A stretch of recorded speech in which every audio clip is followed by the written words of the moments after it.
Olá a todos e todas! Sejam bem-vindos a mais um episódio dos Diálogos Olimpianos, um podcast produzido pelo GEMAN. Eu me chamo Lucas Araújo, sou graduado em História pelo Centro Universitário Internacional e especialista em Historiografia Brasileira pela FAVENI. Atualmente desenvolvo outra especialização, agora em História Antiga e Medieval pela Faculdade Madalena Sofia. Eu sou também membro colaborador da organização É Cada História na História. E, atualmente, eu estou sob a orientação da professora doutora Liliane Cristina Coelho, desenvolvendo a pesquisa O Único e Resplandecente Senhor da Eternidade, reflexão sobre a divindade de Atom no episódio amarniano. Nesta pesquisa, meu objeto de estudo são as manifestações do deus egípcio Atom e sua relação com o seu filho, o faraó Akhenaton, que governou o Egito em torno do ano 1353 ao ano 1335 antes da Era Comum. Para essa pesquisa, eu utilizo fontes como os hinos ao Atom, que são o grande e o pequeno hino ao Atom, e o texto das estelas de fronteira do ano 5 do reinado de Akhenaton. Portanto, neste episódio de hoje, tentarei compartilhar com vocês um pouco sobre como o radiante deus Atom, divindade máxima no reinado de Akhenaton, pode ser pensado a partir das fontes em análise. Mas antes de entrar propriamente no assunto, eu gostaria de agradecer a essa oportunidade que veio pelo convite feito pela professora doutora Semira Miscorci Silva para falar um pouco deste tema dentro de um projeto tão interessante como Diálogos Olimpianos, podcast que eu tenho acompanhado e que considero um presente para todos os amantes de história antiga. O chamado episódio amarniano é um período muito específico da história egípcia, onde a reforma religiosa empreendida pelo faraó Akhenaton, com a implantação de um culto ao deus máximo, Atom, proporciona diversas discussões sobre a possível implantação de um monoteísmo, de uma monolatria ou de um enoteísmo, debate do qual eu irei me posicionar ao final do episódio, após apresentar a temática para vocês. Como sabemos, no contexto abordado aqui, o contexto do episódio amarniano, que dura do ano de 1350 ao ano de 1330 antes da Era Comum, o Egito dominava desde a quarta catarata do Nilo, na Núbia, até o rio Eufrates, ao norte. Ao sul, a política ocorria com base na força bélica, diferentemente do norte, onde era usada a diplomacia. Isso fica muito evidente nas chamadas Cartas de Amarna, um conjunto de cartas escritas em tabuinhas, em cuneiforme, que nos demonstra as relações entre Egito e outros governos, como Babilônia, Mitanni, Assíria, entre outros. Além do imperialismo egípcio no contexto, outro fator importante desse período é a questão solar. A questão da religiosidade solar é uma marca de todo o Egito Antigo. O pesquisador Ian Asman, na obra Religião Solar Egípcia no Novo Reino, comenta que a solarização da religião é uma das principais características da 18ª dinastia, que governou o Egito entre o ano de 1550 a 1307 antes da Era Comum, da qual pertenceu o faraó Akhenaton tratado neste episódio. No entanto, a solarização não deve ser compreendida como uma particularidade do período da 18ª dinastia, mas como um processo mais abrangente e de longa duração, que traz consigo elementos muito mais antigos da religiosidade egípcia, sendo muito antigos os cultos a deuses solares, como, por exemplo, os cultos ao deus Amon, Ra, entre vários outros. Mas, como sabemos, no século XIV, antes da Era Comum, o segundo filho do faraó Amenhotep III subiu ao trono como Amenhotep IV, que significa Amon está satisfeito, uma relação ao poderoso deus solar Amon-Ra, fortemente cultuado na cidade de Tebas.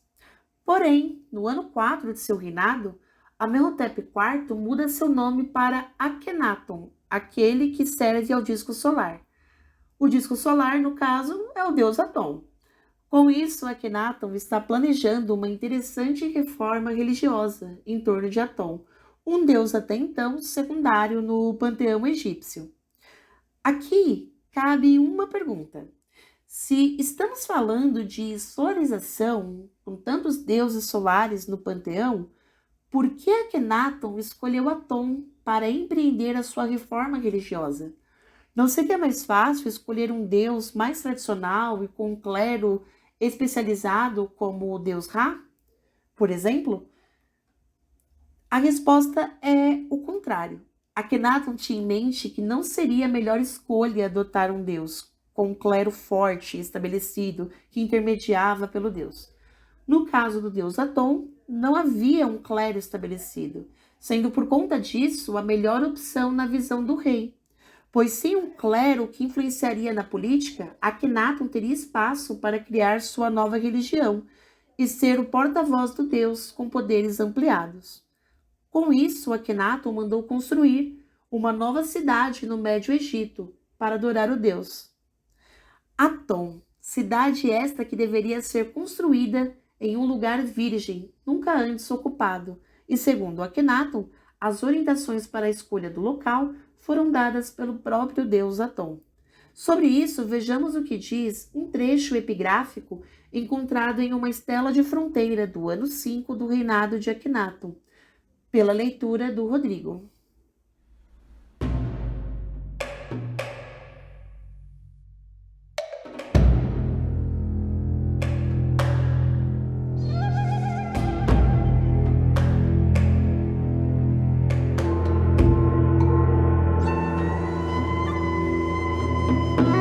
Foi o Atom, o meu pai, quem me aconselhou sobre isto. Então a cidade deve ser feita para ele como Akhenaton. Vejam, eu não encontrei este lugar como terra usada, que já tenha sido cultivada, nem como uma residência, nem como uma unidade administrativa, nem como que já tenha sido coberta, nem como que já tenha sido dada em troca por qualquer coisa que viesse a existir para ele. Akhenaton para o Atom, o meu pai. Vejam, foi o faraó, que ele viva, prospere e tenha saúde, quem encontrou este lugar, que não pertence a um deus, que não pertence a uma deusa, que não pertence a um governante homem, que não pertence a uma governante mulher e que não pertence a nenhuma pessoa que faça algo nela.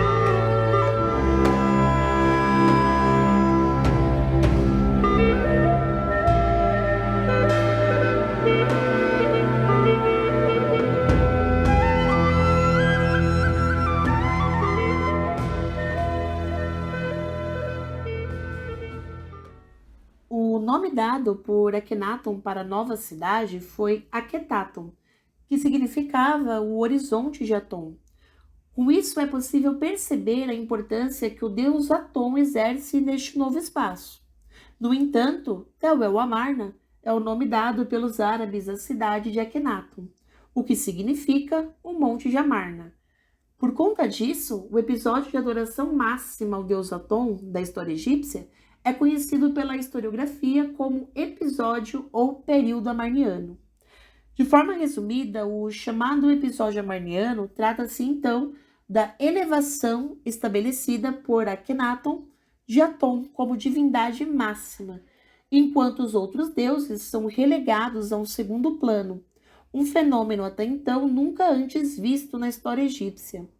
Com isso, o faraó Akhenaton criou uma religião nova, mas que ao mesmo tempo contava com variados elementos tradicionais, como por exemplo o touro Mineves, um animal divino ligado ao culto ao deus Ra na cidade de Heliópolis. Assim, temos um novo deus e uma nova religião, mas com elementos herdados da tradição já estabelecida. Inclusive, faz um certo sentido se pensarmos em algumas teorias que acreditam que Atom é uma das múltiplas manifestações do deus Ra, sendo o brilho de Ra, os raios solares pelo qual Ra se relacionava com os seus. Podemos perceber na arte de Amarna, por exemplo, a família real, com o sol representado acima deles e raios terminados em mãos, segurando o Ankh, o símbolo da vida. A forma do Ankh assemelha-se a uma cruz, com a haste superior vertical substituída por uma alça. Nesta arte, todos recebem um deus Atom, mas Só seu filho Akhenaton o conhece. Assim sendo, o deus Aton tem o apogeu de sua história no reinado do faraó Akhenaton. Porém, o deus não é uma criação desse faraó. Os registros apontam menções a respeito de Aton muito anteriores ao episódio amarniano.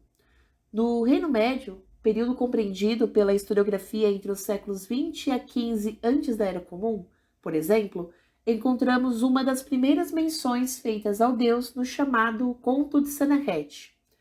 O Conto de Senherete relata a história de um egípcio que, depois da morte do faraó Amenemhat I, foge de sua terra e só retorna anos mais tarde, após receber o perdão do sucessor do trono.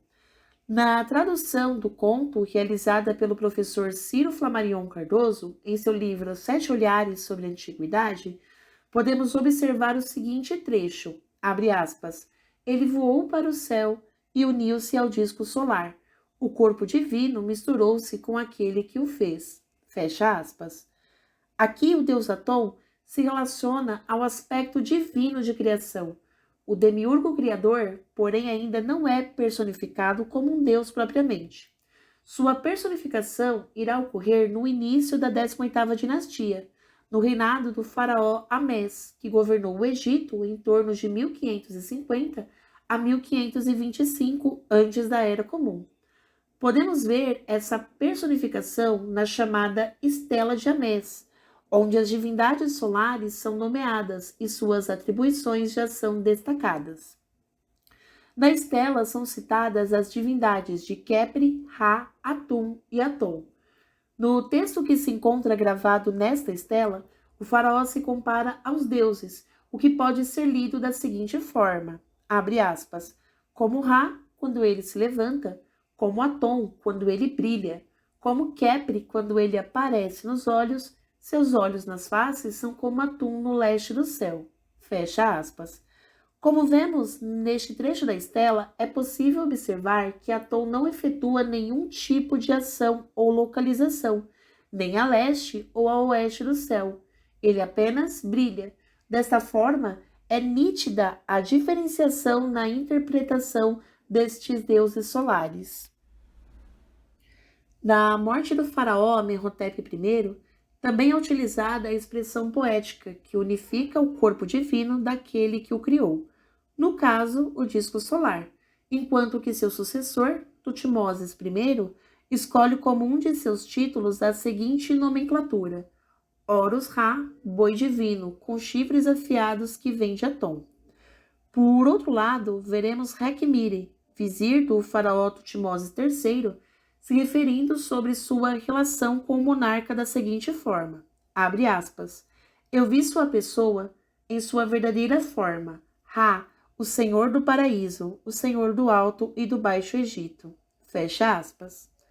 No desenvolvimento dessa cronologia, com o faraó Tutmés IV, que governou do ano 1401 ao ano 1391, o deus Aton aparece referenciado como o deus das batalhas, sendo o responsável por fazer o faraó reinar sob os domínios egípcios, e dessa forma, aquele que traz todos os seus dominados para a luz do disco solar.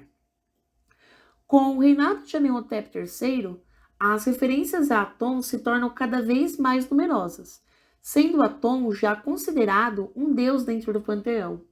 Um desses exemplos pode ser visualizado com o nome dado por Amenhotep III a uma de suas barcas reais, nomeando-a como Radiante de Aton. Além disso, ao menos um dos filhos de Amenhotep III, ao ser nomeado, teve seu nome sendo um composto do nome de Aton. Percebemos então como a imagem relacionada ao deus Aton passa por um constante crescimento e um aumento da importância nas representações, e até mesmo enquanto qualificativo de Deus dentro do panteão. Sobre esse processo, a pesquisadora Vanessa Lamb, em sua dissertação de mestrado intitulada Arqueologia Histórica Egípcia no Período de Amarna, relata que, abre aspas, houve um progressivo aumento das menções e da importância de Aton como uma divindade única durante o período. Esse é um dos aspectos da crescente crença na ideologia do culto solar, além de manifestações de tal fato nos textos religiosos, que aparecem nas tumbas dos reis e de seus servidores mais próximos. O novo conceito de Ra é que ele é mais do que um deus solar. Ele é o universo que assimilou todos os outros deuses em seu ser. Ele é o Deus único que se fez para a eternidade. Fecha aspas. Nas fontes do período amarniano, o comportamento do deus Aton torna-se perceptível, revelando características não vistas até então. Inclusive, a relação de paternidade do deus com o faraó Akhenaton pode ser notada em destaque.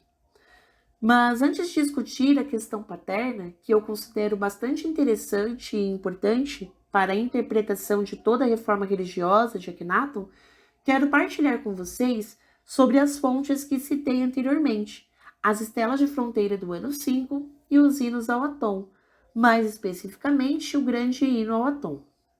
Comecemos pelas estelas de fronteira, que foram encontradas em número de 3, mas que contêm o mesmo texto, conhecido como Primeira Proclamação. O decreto que conhecemos então como Primeira Proclamação foi gravado inicialmente em 2 estelas, denominadas M e X, que se localizam nos limites norte e sul da cidade de Akhetaton, na margem leste do Nilo. A Primeira Proclamação é um texto longo, distribuído em 21 colunas e 80 linhas. Uma terceira estela foi posteriormente encontrada, contendo o mesmo texto. Trata-se da estela K. Entretanto, a estela K não se encontrava em bom estado de conservação quando foi encontrada em 1891. Mas era a estela que ocupava a posição mais alta dentre as estelas de fronteira. E nela há também a representação de uma cena na qual o rei, a rainha e uma das princesas adoram ao deus Aton, tendo sido adicionadas outras 2 princesas posteriormente na representação imagética. Já os hinos a Aton, ou de forma mais precisa, o grande hino ao Aton, esse foi descoberto na tumba de Ai, em Amarna. Ai era um alto funcionário que posteriormente se tornou faraó no fim da 18ª dinastia. Nós só possuímos essa versão do texto. Acredita-se que o próprio Akhenaton seja o autor dos hinos dedicados ao seu pai divino. Sobre tais hinos a Aton, podemos compreender que eles pertenciam a uma categoria literária na qual os deuses eram frequentemente bajulados, enaltecendo seus atributos mais característicos e seu prestígio dentro do panteão. No caso dos hinos a Aton, é importante destacar que esses textos não se referem a Aton como um deus entre os deuses, mas como a deidade máxima. Consideramos os hinos como a maior fonte para se compreender a teologia atoniana, proposta por Akhenaton, pois a visão demonstrada é que o deus Aton foi elevado a receber esses hinos de adoração. Porém, nas composições amarnianas, as referências às batalhas e conflitos foram sobrepujadas pelo excesso de expressões positivas, inclusivas e descrições naturalistas. Com o grande hino ao Aton, Akhenaton criou não somente uma nova forma de adoração, mas uma nova atribuição de Aton como Deus Criador, mas sem uma história mitológica que justificasse a criação. Assim, temos a ausência de uma explicação quitônica. O faraó não é mais o Horus vivo que enterra seu pai Osíris e assume seu lugar. O mundo osiriano é praticamente destruído nessa nova religião. Dizer que a destruição foi 100% efetiva, no entanto, é um equívoco também, pois uma tradição tão antiga não se desfaz tão rapidamente. De forma geral, o grande hino ao Aton pode ser lido como a base dessa religião. Temos os hinos à adoração que demonstra a teologia dessa nova cosmovisão empregada por Akhenaton. Já o texto das estelas de fronteira traz a intenção política de Akhenaton, junto a Aton, e a fundação da cidade. As 2 fontes trazem em comum a manifestação do Deus por seu único conhecedor, o faraó Akhenaton. Voltando ao grande hino Atom, já no início do hino temos a expressão, abre aspas, Ha-Harakti, que se alegra no horizonte, em seu nome de Shu, luz, que está no Atom, fecha aspas. Ha-Harakti é relacionado ao deus solar no seu zenite. Já a luz aqui está intimamente associada ao deus Shu, a luz do Sol que atravessa a atmosfera e que, junto à deusa Tefnut, forma o casal primordial que diversificou a criação. Isso com base no mito cosmogônico de Heliópolis.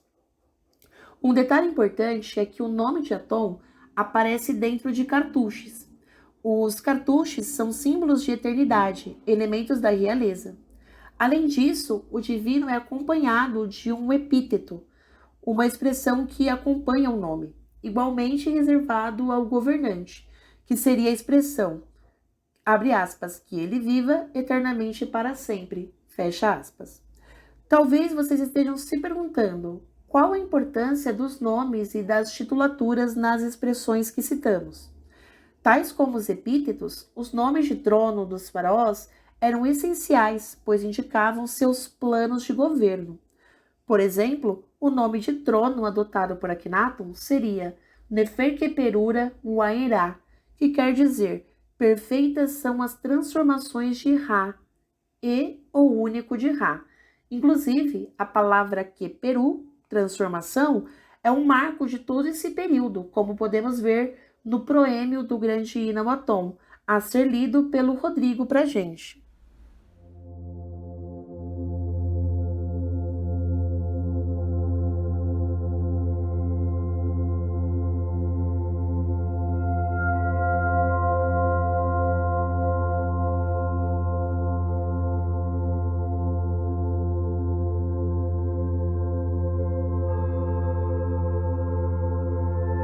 Adoração de ele vive, Ha-Harakti, que se alegra no horizonte. Em seu nome de Shu, que está no Atom. Que ele viva eternamente e para sempre. O grande Atom vivo que está em jubileu. Senhor de tudo o que abarca o disco solar. Senhor do céu, Senhor da terra. Senhor do domínio do Atom em Akhenaton. Pelo rei do Alto e Baixo Egito, que vive por meio de Maat, o Senhor das duas terras. Neferkeperuha Uaenha, o filho de Ra, que vive por meio de Maat, o Senhor das coroas, Akhenaton, cujo tempo de vida é longo, e pela grande esposa real, amada por ele, a Senhora das duas terras. Neferneferuaton Nefertiti, que ela viva, tenha saúde e permaneça jovem, eternamente e para sempre.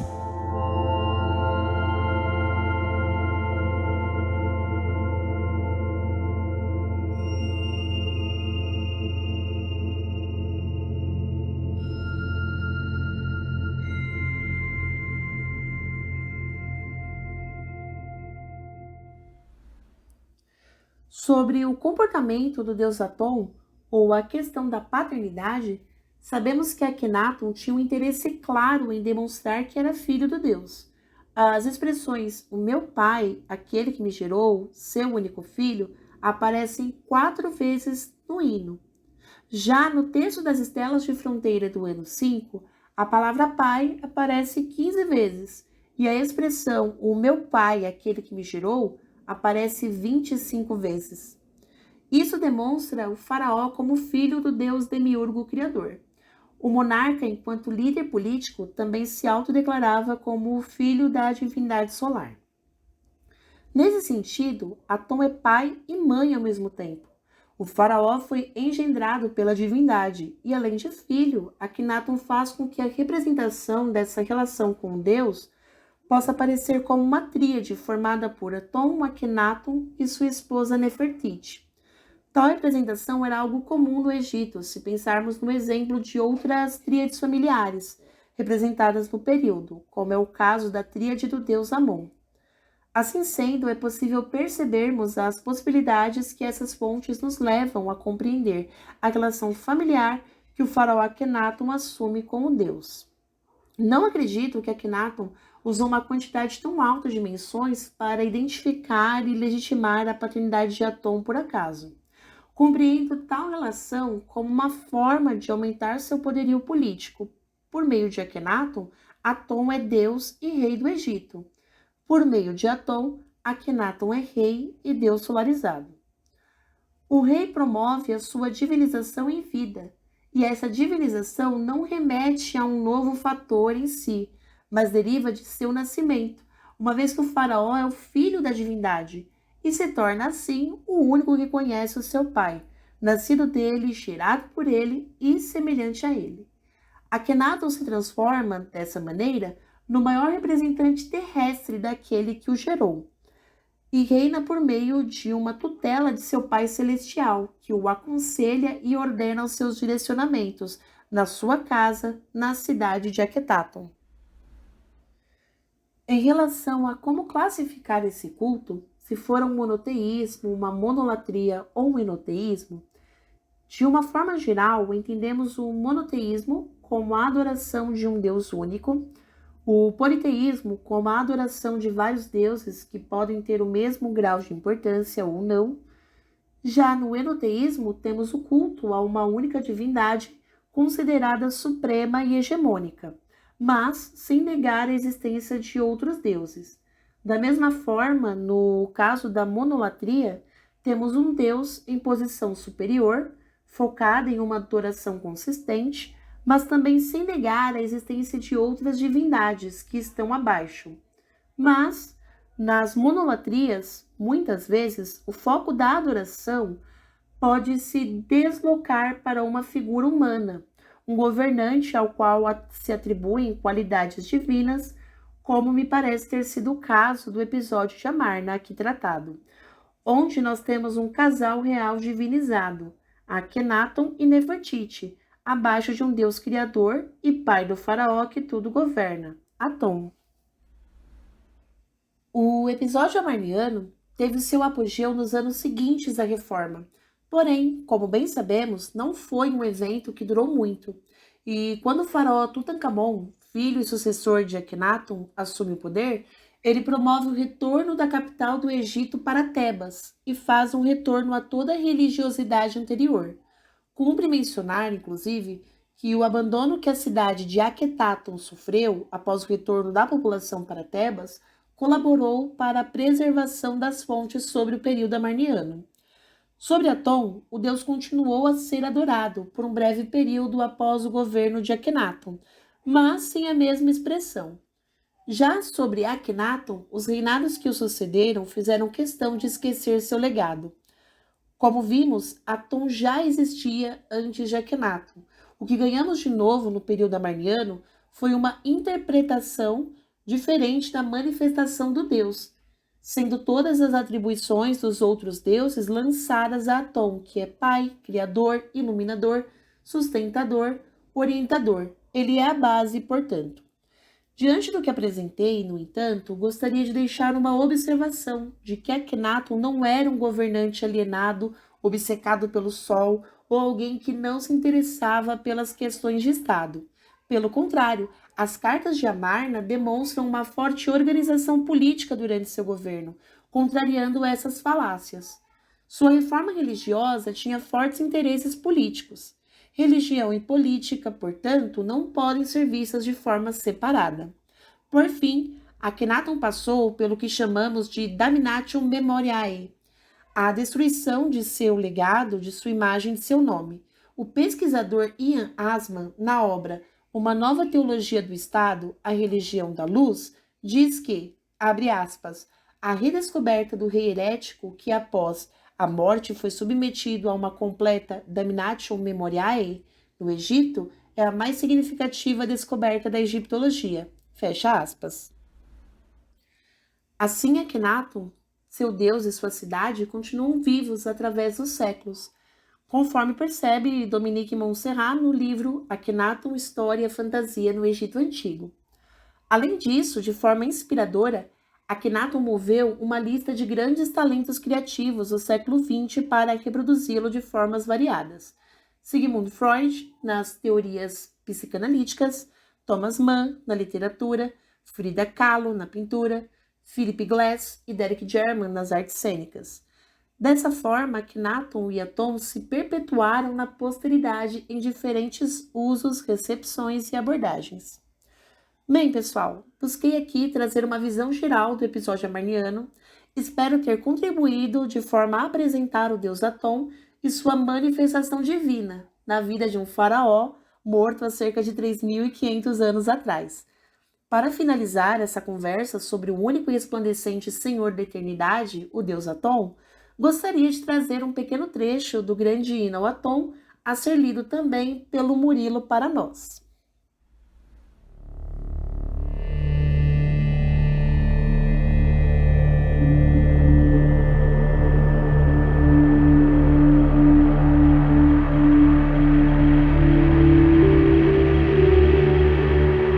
Esplêndido te ergues no horizonte do céu, ó Aton vivo, Criador da vida. Quando surges no horizonte do Oriente, enches a terra com a tua beleza. Tu és belo, grande, radioso, e está acima de todas as terras. Os teus raios envolvem os países até o limite da tua criação. Dominas as suas fronteiras. Submete-los ao teu amado Filho. Embora estejas longe, os teus raios tocam a terra. Ainda que te vejam, ocultos são os teus caminhos.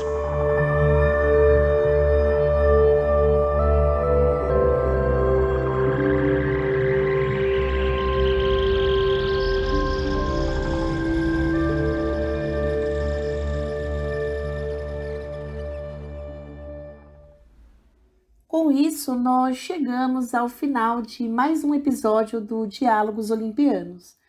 Agradeço a todas e todos que nos ouviram até aqui e agradeço também ao Rodrigo e ao Murilo, membros do GEMAN, pela leitura dos trechos das fontes que eu separei para apresentar a vocês. A tradução do texto da primeira proclamação real, usado neste episódio, é da professora Liliane Cristina Coelho, a quem eu aproveito a oportunidade para agradecer muito pelas orientações que tem dado aos meus estudos. Já a tradução do trecho do grande hino ao Aton é do professor Ciro Flamarion Cardoso. Agradeço também ao Danilo Roxette pela edição dos áudios com trechos das fontes. Gostaria de convidar a todos para acompanharem o projeto É Cada História na História no Facebook, Instagram e em nosso canal do YouTube. Teremos um evento muito rico sobre o mundo antigo na temática de antiguidade clássica, ocasião na qual contaremos com vários convidados que ampliarão nossos conhecimentos. Para mais informações, acompanhe nossas redes sociais. Por fim, agradeço mais uma vez ao GEMAN e à professora Semiramis pelo convite para gravar este episódio e desejo vida longa ao podcast Diálogos Olimpianos, projeto tão necessário e que promove a democratização do conhecimento.